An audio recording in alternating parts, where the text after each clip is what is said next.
This is the story of a man who wore the crown of an empire already falling apart. A man remembered not for power or conquest, but for the weight of history he could not carry. He was Sultan Mehmed V Reşad, the 35th ruler of the Ottoman Empire, and perhaps its most overwhelmed sultan. Born in 1844, Mehmed Reşad was the son of Sultan Abdülmecid. He lost his mother when he was only 7, a quiet, sensitive boy raised in the long shadow of the palace. Welder, Sultan Abdülhamid II Mansteci, Reşad grew up, sheltered and cautious, a man of good heart, but not of political fire. For 33 years he lived as crown prince, waiting. Then, in 1909, after the forced removal of Abdülhamid II, he was placed upon the throne not by destiny, but by the will of others. For the first time in Ottoman history, the Sultan was presented to Parliament as an elected monarch. He was 65 years old, the oldest to ever ascend the Ottoman throne. But the empire he inherited was fractured. The real power lay not with him, but with the Committee of Union and Progress, a group of ambitious men who would soon drag the empire into disaster. The gentle, pious Sultan Reşad became a prisoner inside his own palace, while others ruled in his name. When revolt broke out in Albania, Reşad, though ill and aged, journeyed to Kosovo to pray among 100,000 Albanians in the field where his ancestors had once triumphed. His presence alone restored peace, a brief moment of glory amid years of turmoil. But his ministers squandered that moment, and the empire sank deeper into chaos. Then came the Balkan Wars, the loss of Rumelia, the exile of hundreds of thousands of Muslims, and soon after, the Great War. Without his knowledge, his ministers entered the empire into World War I, declaring jihad in his name.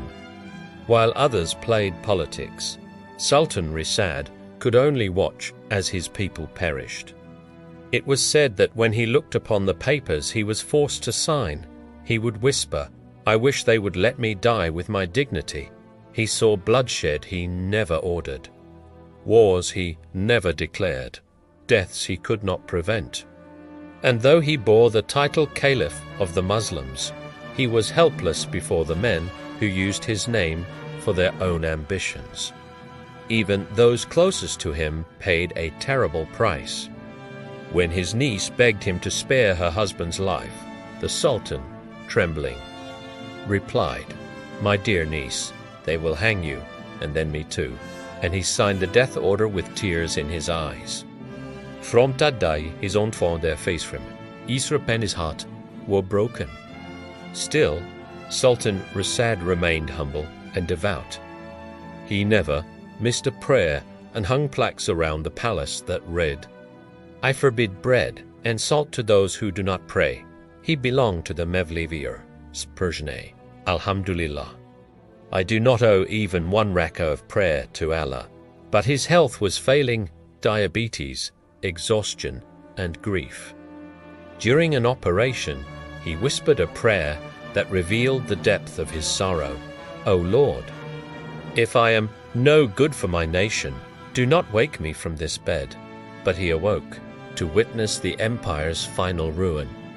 He died in 1918, just before the Ottoman defeat in the Great War, never seeing the end of the empire he once ruled.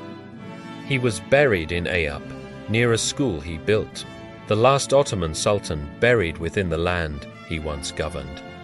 And yet, the people remembered him not through palaces or monuments, but through the Reşad gold coin shining on the necks of widows and mothers who had lost everything, a bitter symbol of an age drenched in sorrow. He was no tyrant, no warrior, no reformer. He was the overwhelmed sultan, a man too gentle for the age of wolves. And when history speaks of him, it whispers not of greatness or power, but of the weight of an empire collapsing upon a kind man's shoulders. May Allah have mercy on Sultan Mehmed V Reşad.